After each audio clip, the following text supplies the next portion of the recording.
دوستوں میں ہوں عبدالباسط اور آپ دیکھ رہے ہیں کلائڈوسکوپ۔ ایکسپریس ٹریبیون ہی کی خبر ہے کہ فارن آفس نے اب نوٹس لے لیا ہے، جو کہ بھارت نے فیصلہ کیا ہے کہ G20 سمٹ وہ مقبوضہ جموں اور کشمیر میں کروائے، اور اس ضمن میں اب وہ کوئی اسٹریٹجی بنا رہے ہیں کہ کس طرح خاص طور پہ چین، ترکی اور سعودی عرب کو اور ملیشیا کو کہا جائے کہ آپ یہ سمٹ اٹینڈ نہ کریں اور اس کا بائیکاٹ کریں۔ اب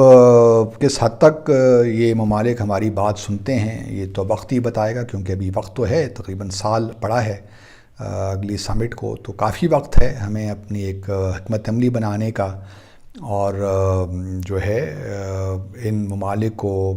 کنونس کرنے کا کہ یہ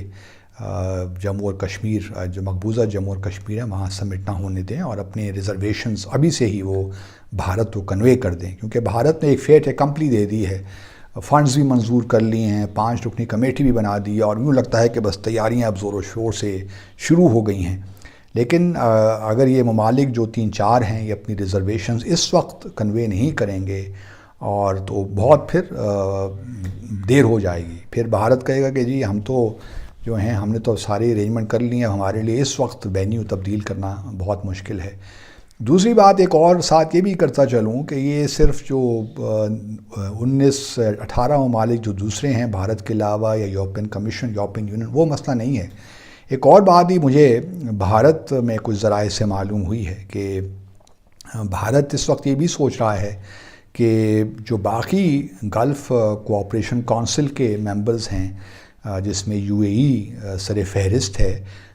اس کو کویت، قطر، عمان، بحرین، ان کو بھی اس سمٹ میں گیسٹ کے طور پہ بلائے۔ UAE کے بارے میں تو آپ جانتے ہیں، ابھی ریسنٹلی مودی صاحب وہاں ہو کے بھی آئے ہیں، اور جس طریقے سے ان کا استقبال کیا، صدر خود گئے اور نہ صرف ان کو ریسیو کیا بلکہ پھر گئے ان کو خدا حافظ بھی کیا۔ تو اور پھر یہ بھی یاد رہے کہ UAE نے 2019 میں جب مارچ میں وہاں پہ کونسل آف فارن منسٹرز کا سیشن ہو رہا تھا OIC کا 2019 میں، تو اس سشما سوراج مرحومہ جو اس وقت منسٹر فار ایکسٹرنل افیئرس، ان کو بلایا بھی تھا اور وہاں پہ تقریر بھی کی تھی OIC کے پلینری میں، جو کہ پھر ہمارے اس وقت کے جو فارن منسٹر تھے شاہ محمود قریشی صاحب، انہوں نے اس جو پلینری کا وہ بائیکاٹ کیا تھا۔ باقی سیشن انہوں نے اٹینڈ کیا تھا، لیکن جس میں سشما سوراج صاحبہ نے تقریر کی تھی وہ وہاں موجود نہیں تھے۔ تو کہنے کا مقصد یہ ہے کہ اگر time is of the essence in my view, اور ہمیں صرف ان 3-4 کنڈیشن میں نے پہلے عرض کیا، ہمیں اب بہت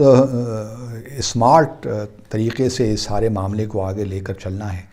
لیکن کیا کیا جائے کہ اس وقت جو ہمارے ہاں سلسلے ہیں، مجھے نہیں لگتا کہ ہم شاید کچھ ایفیکٹیولی کاؤنٹر کر پائیں گے۔ ایک طرف تو فارن آفس ہے جو اس وقت پیپلز پارٹی اس کو لیڈ کر رہی ہے، فارن منسٹر اور منسٹر آف اسٹیٹ۔ دوسری طرف ہمارے یہاں پرائم منسٹر آفس ہے، جہاں پہ پرائم منسٹر ہیں اور ان کے پھر اسپیشل اسسٹنٹ ہیں، جو کہ ان کا فارن افیئرز نہیں، لیکن وہ طارق فاطمی صاحب فارن افیئرز ہی کو دیکھتے ہیں۔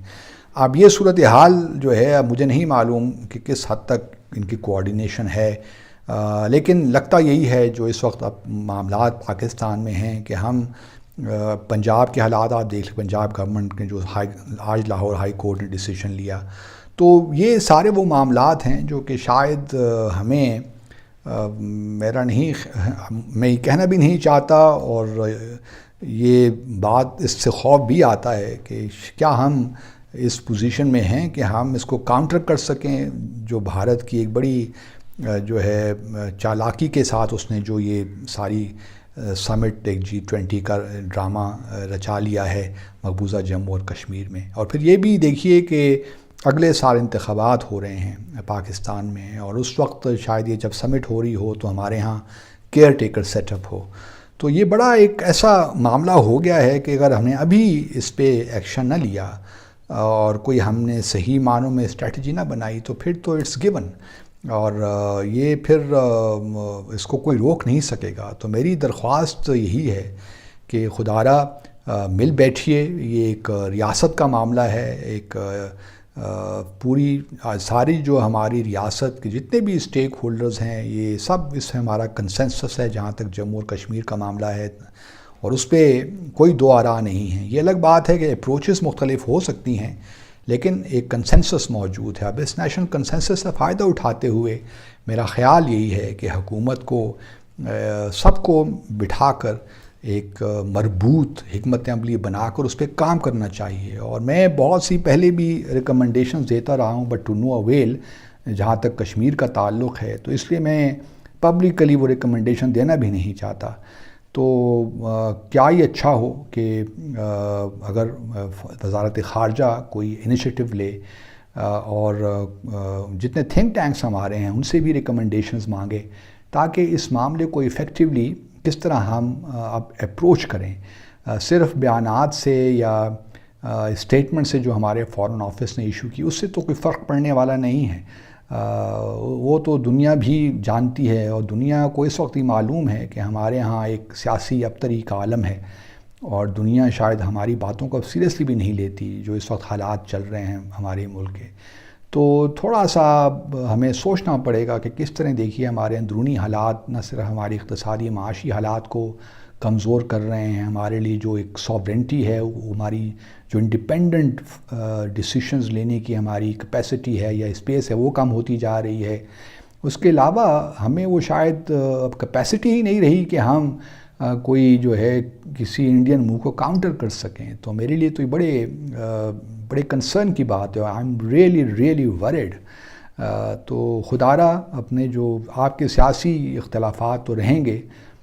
چلیے وہ رہیں، لیکن ایک اس موضوع پہ تو اکٹھے ہو جائیے، اس ایشو پہ اکٹھے ہو جائیے، اور کوشش یہ ہونی چاہیے کہ مل کر ایک